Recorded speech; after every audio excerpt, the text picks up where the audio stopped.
ஸ்ரீ குருப்யோ நமக. சுந்தரகாண்டம் 11வது சர்க்கம். உணவுக்கூடத்தில் தேடுதல். மண்டோதரியை சீதை என்று நினைத்ததை தவறென்று உடனேயே உணர்ந்து கொண்ட ஹனுமான் இவ்வாறு சிந்தித்தார். ராமனை பிரிந்த நிலையில் சீதா பிராட்டி உண்ண மாட்டார், உறங்க மாட்டார், ஆபரணங்களை அணிய மாட்டார், ஏன் தண்ணீரை கூட தொடமாட்டார். எந்த ஆண் அருகிலும் அவன் தேவேந்திரனாகவே இருந்தாலும் போக மாட்டார். தேவர்களிடையே கூட ராமனுக்கு இணையானவர் எவரும் இல்லை. அதனால் நான் பார்த்த பெண்மணி வேறு யாராவதோதான் இருக்க வேண்டும். இந்த முடிவுக்கு வந்த பின் ஹனுமான் உணவுக்கூடத்தில் சீதையை தேட ஆரம்பித்தார்.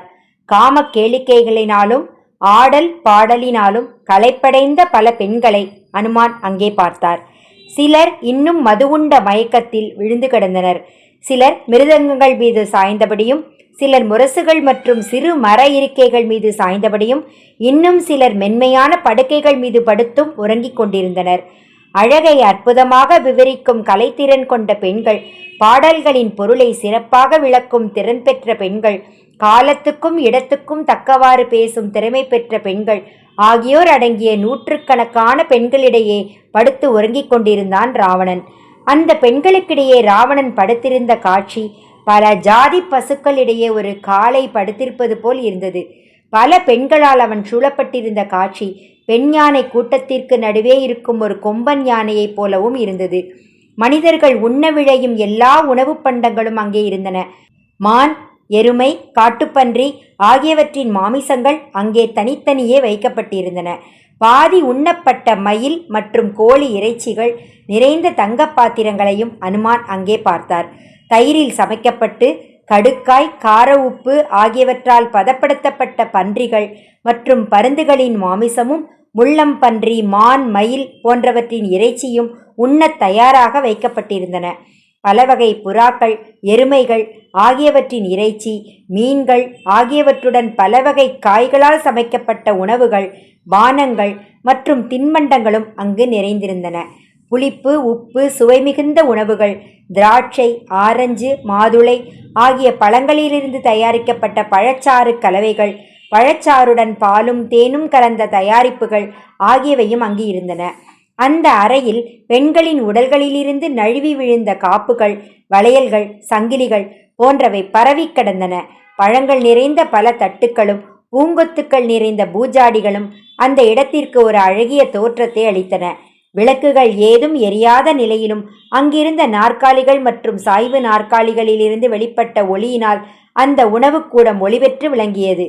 சாதாரண மற்றும் போதையூட்டும் பானங்கள், இனிப்பு சேர்க்கப்பட்ட பானங்கள், தேன், பழரசங்கள், பூக்களின் சாறுகள், வாசனை திரவியங்களை பயன்படுத்தி திறமையான சமையல்காரர்களால் சமைக்கப்பட்ட இறைச்சி வகைகள் ஆகிய பல்வகை உணவு வகைகள் மலர்களால் அலங்கரிக்கப்பட்ட இடங்களில் வைக்கப்பட்டிருந்தது.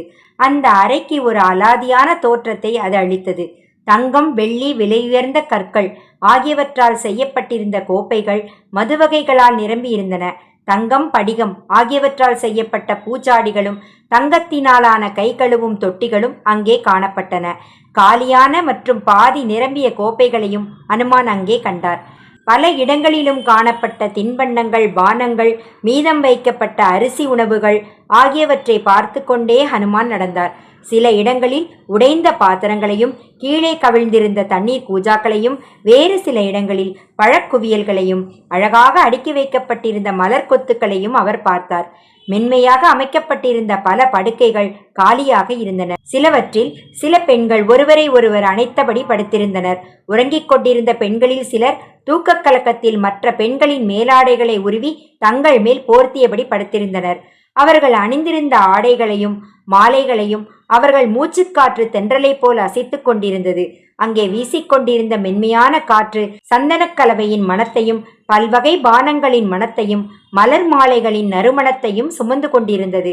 புஷ்பக விமானத்தின் மீது ஊற்றப்பட்டிருந்த வாசனை திரவியத்தின் மணமும், பூஜைக்கு பயன்படுத்தப்பட்ட சந்தனம் மற்றும் ஊதுவத்தியின் மணமும் அந்த அறை முழுவதும் நிறைந்திருந்தன. அந்த இல்லத்தில் இருந்த பெண்களில் சிலர் சிவப்பு நிறத்தினர், சிலர் கருத்த நிறத்தினர், சிலர் இடைப்பட்ட நிறத்தினர், இன்னும் சிலர் தங்க நிறத்தினர். தூக்கக் கலக்கத்தினாலும் காமக்கேளிக்கைகளில் ஈடுபட்டிருந்ததாலும் அவர்கள் வாடிய தாமரை மலர்களைப் போல சோர்ந்து காணப்பட்டனர். அந்தப்புரம் முழுவதும் தேடிய பின்பும் அனுமானால் சீதையை காண முடியவில்லை. அந்த பெண்களை நெருக்கமாக பார்த்ததால் தாம் ஒழுக்க நெறியிலிருந்து வழுவிவிட்டோமோ என்று அவர் மனம் வருந்தினார்.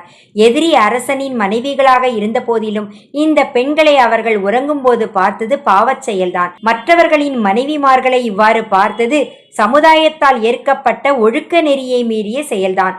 ஆயினும் உயர்ந்தவரான ராமபிரானின் மனைவியை தேடிக் கண்டுபிடிக்க வேண்டும் என்ற உறுதியான எண்ணத்தினால்தான் இப்படி செய்தேன் என்ற ஆறுதல் எனக்கு இருக்கிறது.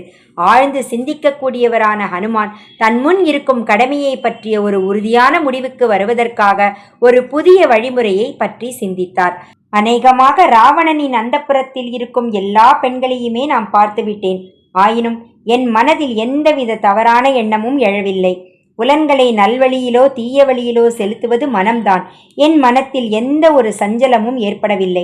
ஒரு பெண்ணை தேட வேண்டுமென்றால் பெண்கள் மத்தியில்தான். பெண்கள் எங்கே இருப்பார்களோ அங்கேதான் தேட வேண்டும். வேறு இடங்களில் அவர்கள் இருக்க மாட்டார்கள். மான் கூட்டத்தில் போய் ஒரு பெண்ணை தேட முடியாது. அதனால்தான் ராவணனின் அந்தப்புரத்தில் நான் சீதையை தேடினேன். ஆயினும் அந்தப்புரம் முழுவதும் தேடியும் என்னால் சீதையை கண்டுபிடிக்க முடியவில்லையே. தேவலோகம், கந்தர்வலோகம் மற்றும் நாகலோகத்தை சேர்ந்த பெண்களை அங்கே ஹனுமான் பார்த்தார். ஆனால் சீதையை அவர் அங்கே காணவில்லை. பல உயர்குல பெண்களை பார்த்தும் சீதையை பார்க்க முடியவில்லையே என்று கவலைப்பட்ட ஹனுமான் அந்த உணவுக்கூடத்தில் இருந்து வெளியே வந்து தனது தீவிர தேடலை தொடர்ந்தார். ஜெய் ஸ்ரீராம், ஜெய் ஆஞ்சநேயா. ஸ்ரீராம் ஜெயராம், ஜெய் ஜெயராம். 11வது சர்க்கம் நிறைவடைந்தது. 12வது சர்க்கம் நாளை தொடரும்.